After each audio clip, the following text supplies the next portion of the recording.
Madame, Monsieur, bonjour, merci de nous rejoindre à la une de l'actualité. Timimoun, Borj Beji Mokhtar, Bni Abbas, Ouled Djelal, Aïn Salah, Ngezam, Tougourt, Janet, El Mriyer et El Mnia, promus en wilaya à part entière par le président de la République, Abdelmejid Tebboune, conformément à la loi relative à l'organisation territoriale du pays.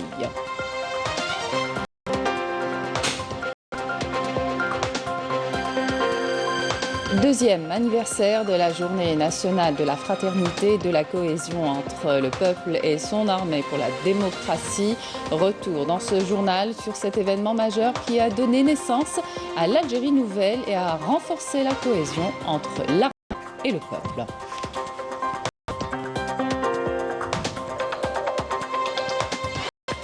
L'Irak a révélé l'existence d'une génération forte, enthousiaste et déterminée à prendre son destin en main.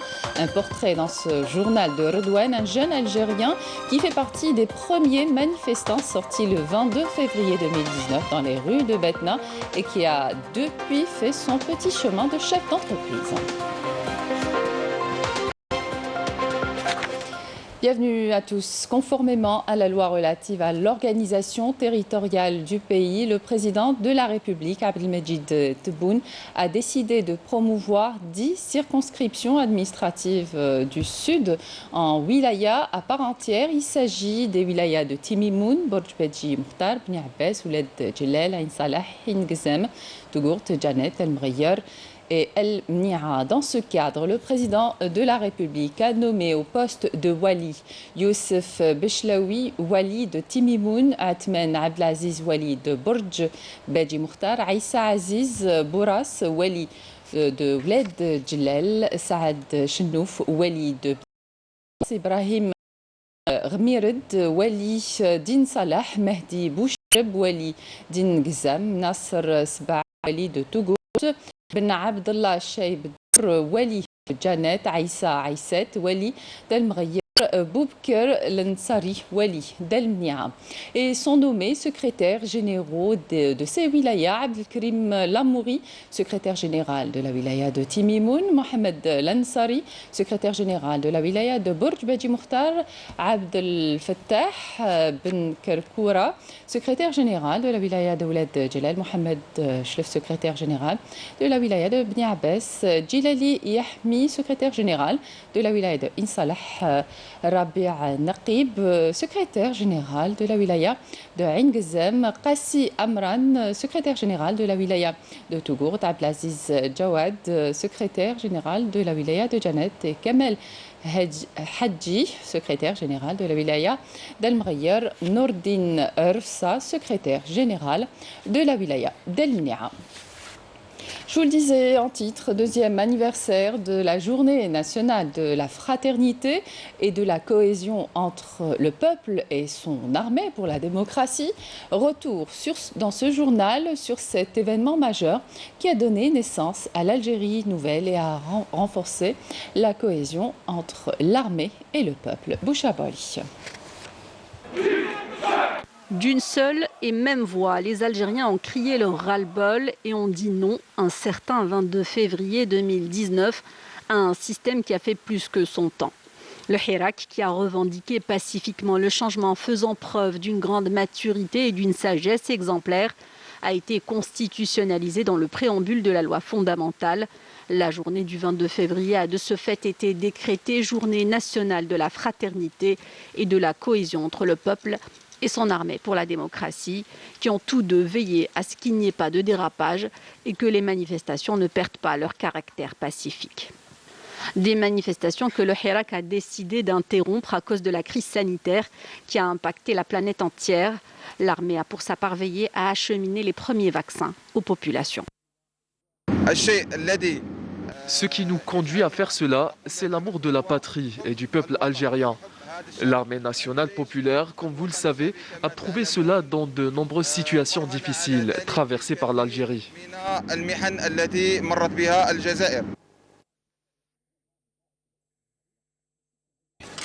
Ils nous ont dégagé les routes et ouvert la voie. On les remercie énormément. Ils nous ont acheminé les denrées alimentaires. S'ils n'avaient pas été là, nous serions restés bloqués 2 ou 3 jours. Une armée solidaire avec le peuple, notamment les populations isolées, qu'elle soigne dans ses hôpitaux de campagne. Nous les remercions infiniment. À chaque fois que nous sommes malades, ils se déplacent pour nous soigner. Que Dieu les aide à accomplir leur mission. Notamment sa mission première, celle de sécuriser les frontières et d'assurer la sécurité intérieure, sans quoi le changement auquel aspire le Hirak serait hypothétique. Voici à présent le portrait d'Erdogan. Il fait partie des premiers hirakistes sortis dans les rues de Batna. Avec sa détermination et son envie de changement, Erdogan a réussi à se faire une place dans le monde de l'entrepreneuriat grâce à l'apport de l'Agence nationale de soutien à l'emploi de jeunes, Yasmine Saoudi. Il fait partie des premiers manifestants sortis le 22 février 2019 dans les rues de Batna, aspirant au changement et à une Algérie nouvelle. En tant que jeunes, nous sommes sortis pour un changement, mais aussi pour avoir de meilleures conditions de vie. Effectivement, après 2 ans, nous avons remarqué un changement.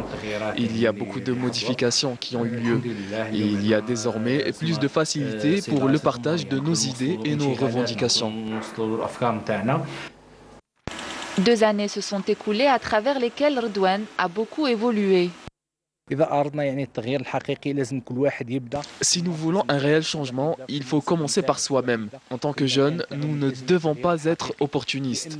Nous devons faire des sacrifices.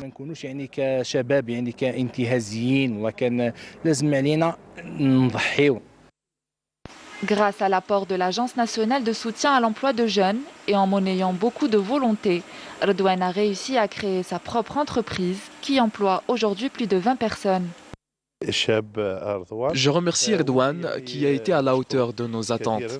Je salue également ses efforts pour la concrétisation de son projet.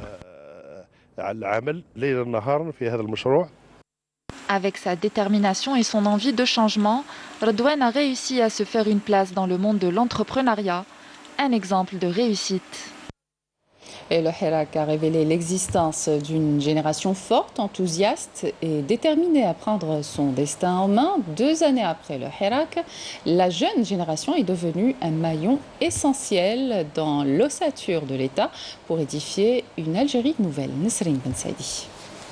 Que ce soit à travers les réseaux sociaux ou lors du Hirak, la jeunesse algérienne a toujours été au premier rang, revendiquant un changement radical dans le mode de gouvernance et l'état de droit pour une Algérie nouvelle, démocratique, forte et moderne.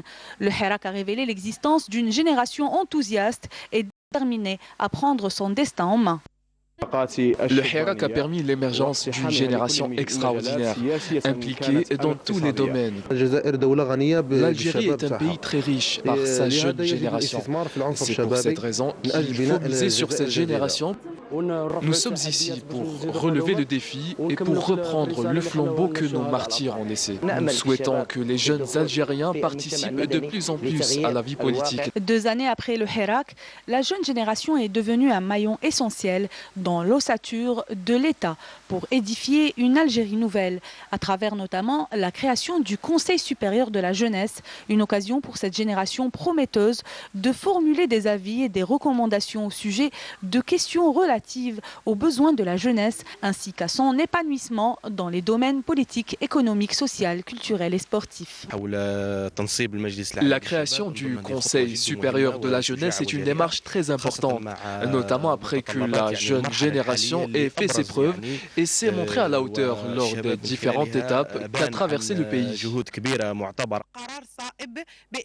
C'est une très bonne décision. Ce conseil va apporter un plus pour la construction d'une Algérie nouvelle. Le Conseil supérieur de la jeunesse algérienne est un organisme officiel qui permettra aux jeunes de participer à la vie politique. La jeune génération est devenue désormais un partenaire essentiel dans la réalisation du développement et l'édification d'une Algérie nouvelle, en partie grâce aux facilitations pour l'obtention d'agréments d'association selon une organisation réglementaire susceptible de garantir et de consolider un climat démocratique. Dans un entretien accordé au quotidien Al-Jumhuriya, le ministre de la Communication, porte-parole du gouvernement Ammar Belhimer, a affirmé hier dimanche que l'Algérie nouvelle, bâtie sur les revendications légitimes du Hirak populaire authentique, fera face à quiconque oserait l'attaquer médiatiquement ou par tout autre moyen. Il a assuré que le peuple algérien est suffisamment conscient et n'autorisera pas à ce type de manœuvre tramée contre son pays de menacer la stabilité et la paix régnante. Par ailleurs, le porte-parole du gouvernement a estimé que les jeunes sont aujourd'hui tout à fait conscients que l'Algérie de demain ne saura être édifiée sans une participation forte et efficace à la reconstitution des institutions législatives ainsi qu'aux efforts sincères et idées constructives. En vue de faire face à la propagation de la pandémie du coronavirus, un don en provenance de Marseille a été réceptionné hier par l'Association des oulémas musulmans algériens. Ce don, constitué de matériel et équipements médicaux, est destiné au profit des personnes atteintes du coronavirus. Merim Damis. 6 conteneurs comportant 5000 valises d'équipements médicaux ont été offerts par les associations Algériens Solidaires et Secours Islamique de France. Un don destiné à la prise en charge des personnes atteintes du coronavirus pour grossir les stocks des établissements sanitaires du pays. Nous remercions Dieu pour la réception de ces aides constituées de 5000 kits respiratoires.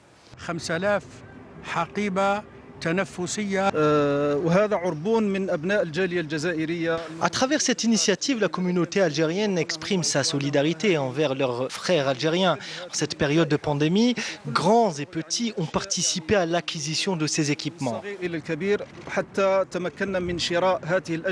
ministère de la Santé, de la Population et de la Réforme hospitalière prendra en charge la distribution de ces dons de façon équitable aux différents établissements hospitaliers. Et voici à présent cette idée innovante et ingénieuse baptisée Selka Device. Il s'agit d'un dispositif anti-incendie automatique intégré dans la voiture. Cette ingéniosité est développée par une start-up algérienne, Yasmine Saïdi.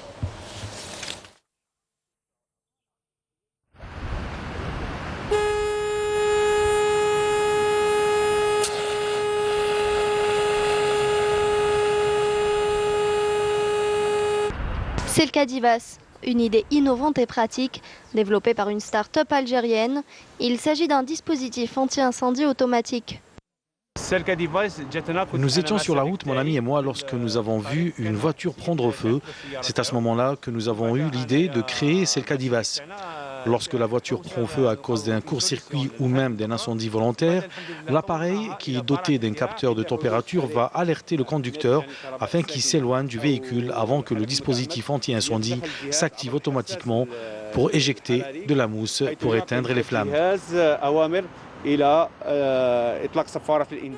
Aujourd'hui, l'objectif de Smaël et son équipe est de généraliser son dispositif anti-incendie.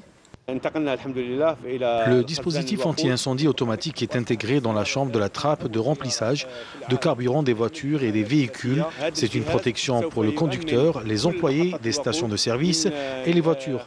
Cela va limiter les risques d'incendie grave, voire d'explosion. Si ce dispositif est mis en place par Naftal ou Sonatrach, cela va apporter un plus dans le domaine de la sécurité automobile. Après avoir décroché son brevet d'innovation auprès de l'Institut national algérien de la propriété industrielle, Ismaël attend un soutien financier pour généraliser son invention. 24 incendies ont été signalés hier dans plusieurs régions de Bdjaïa. La protection civile a mobilisé tous les moyens humains et matériels nécessaires pour maîtriser la situation. Aucune perte humaine n'a été enregistrée. Walid Yousfi. Pas moins de 24 feux de forêt se sont déclenchés hier sur les hauteurs d'Aoukas, Tizin Berber, Saket et Bolima, dans la wilaya de Béjaïa. Plusieurs dizaines d'hectares de bois partis en fumée en l'espace de quelques heures. Les équipes de la protection civile ont tout de suite été mobilisées pour maîtriser les brasiers. Nous avons enregistré aujourd'hui plusieurs feux de forêt, pour la plupart dans les régions de Seket et Bolemat. Nous avons mobilisé 4 camions-citernes et 25 agents de la protection civile pour maîtriser la situation. Fort heureusement, aucune perte en vies humaines ou matérielles n'a été enregistrée. Plus de 83% des incendies ont vite été neutralisés par les agents de la protection civile. Nous contrôlons la situation. Nous avons pu éteindre 20 feux de forêt et contenir les 4 restants. Nos équipes sont mobilisées sur place pour éviter toute autre situation urgente.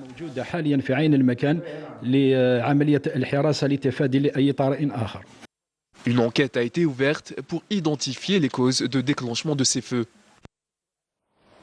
Un jeune citoyen sahraoui, Bachar Kaden, âgé de 20 ans, a été brutalement agressé par des colons marocains dimanche dans la ville occupée d'El Ayoun. C'est ce qu'a rapporté l'agence de presse sahraoui. Selon la même source, le jeune est détenu par les forces de l'occupation marocaine à l'intérieur de l'hôpital Hassan Ben Al-Mahdi, qui refuse pour le moment de le remettre à sa famille. Le jeune sahraoui a été agressé par 5 colons marocains âgés de 40 à 50 ans. L'agence sahraoui a ajouté que les autorités d'occupation n'ont pas arrêté les auteurs et n'ont pas ouvert d'enquête sur cette attaque barbare, alors que la famille n'est pas au courant de ce qui est arrivé à leur fils. Correspondante de la télévision et radio sahraoui dans les villes occupées, la journaliste Hayat Khatri a évoqué l'encerclement par les forces de l'occupation des domiciles des militants de la société civile sahraoui, déplorant à ce propos la situation de la militante des droits de l'homme, Sultana Sid Ibrahim Khaya, et sa sœur Wara Sid Ibrahim Khaya, qui ont été violentées par les autorités de l'occupation marocaine dans la ville sahraoui occupée de Boujdour. Le représentant du Front Polisario en France, Mohamed Sidati, a déclaré que le respect du droit à l'autodétermination du peuple sahraoui par la France permettra à la région de retrouver la stabilité et redonnera du tonus et une impulsion aux relations franco-maghrébines. Dans une interview au Courrier d'Algérie, Sidati dresse à l'approche du 45e anniversaire de la proclamation le 27 février 1976 de la République arabe sahraoui démocratique le bilan des acquis et victoires du peuple sahraoui. Le diplomate sahraoui a estimé que si ce n'est la politique néfaste de la France concernant le Sahara occidental, le conflit serait déjà résolu il y a belle lurette. Sidati qui garde espoir que la France prenne un jour conscience de la gravité des conséquences de sa politique partisane au Sahara occidental pour toute la région. L'envoyé spécial du secrétaire général de l'ONU pour la Libye, Jan Kubisa, a condamné dimanche une tentative d'assassinat du ministre de l'Intérieur du gouvernement soutenu par l'ONU, Fathi Bouchara, dans la capitale Tripoli, lorsque des hommes armés ont ouvert le feu sur son convoi. Il a indiqué que de tels actes imprudents constituent des menaces sur la stabilité et la sécurité et visent à faire dérailler le processus politique ainsi que d'autres efforts de soutien à la Libye et à son peuple, la Libye qui est en proie à l'insécurité et au chaos depuis la chute de son ancien dirigeant Muammar Kadhafi en 2011. Retour au pays, la JS Kabylie a réussi à se qualifier pour la phase de poule de la Coupe de la CAF après sa victoire sur le stade malien par 1-0. L'unique but de la partie a été inscrit par Souyed à la 4e minute de jeu lors du match aller. Les Canaries s'étaient inclinés à Bamako par 2-1, mais réussissent à passer grâce à la règle du but à l'extérieur. Le deuxième représentant algérien en Coupe de la CAF, l'Entente de Sétif, s'est aussi qualifié à la phase de poule après son match nul 0-0 devant les Ghanéens d'Assanté Kotoko pour le compte de la manche retour des 16e de finale bis disputée hier au stade du 8 mai 1945 de Sétif. Lors du match aller, les Sétifiens se sont imposés sur le score de 2-0. La JSK et l'USS connaîtront leurs adversaires en phase de poule lors du tirage au sort qui aura lieu cet après-midi au siège de la CAF au Caire. On parle à présent de la première grande compétition sportive organisée en Algérie en cette période de crise sanitaire. Il s'agit de la 59e édition du championnat national Ali Lamraoui et Sid Ahmed Abdelhamid jumelés cette année avec la 37e édition du Challenge national de cross-country disputé samedi après-midi à Tizi Ouzou qui a accueilli plus de 600 athlètes. Couverture Sarah Dabel.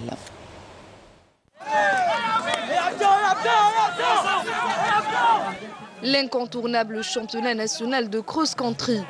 Le premier, toutes disciplines confondues, a encore une fois tenu toutes ses promesses en présence des meilleurs crossmen et crosswomen du territoire national.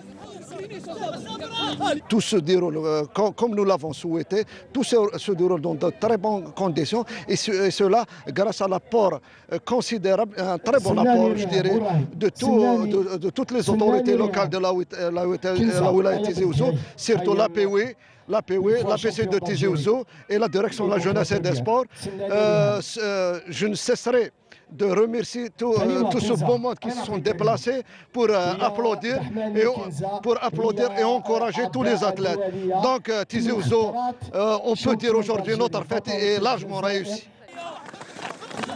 Ouvert aux cadets, juniors et seniors, les messieurs du centre de regroupement et de préparation des sélections militaires ont largement dominé la compétition en s'emparant des 4 premières places au Crossland.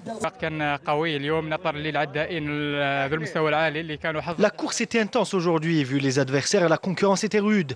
Tous les athlètes étaient bien préparés car nous avons réussi, grâce à la bonne préparation que nous avons effectuée, nous avons pu décrocher la première place par équipe.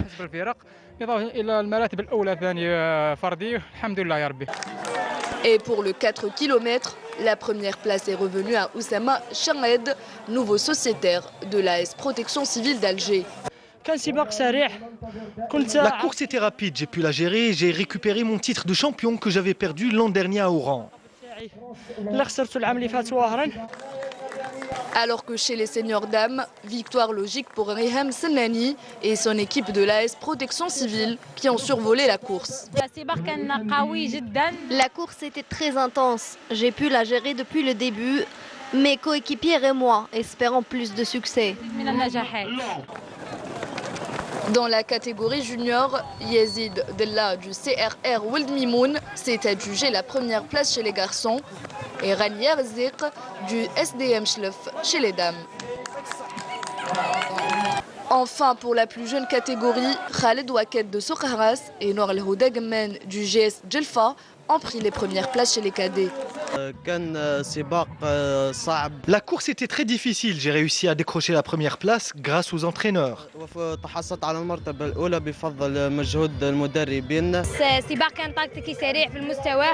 La course était rapide, je remercie mes entraîneurs et mes parents.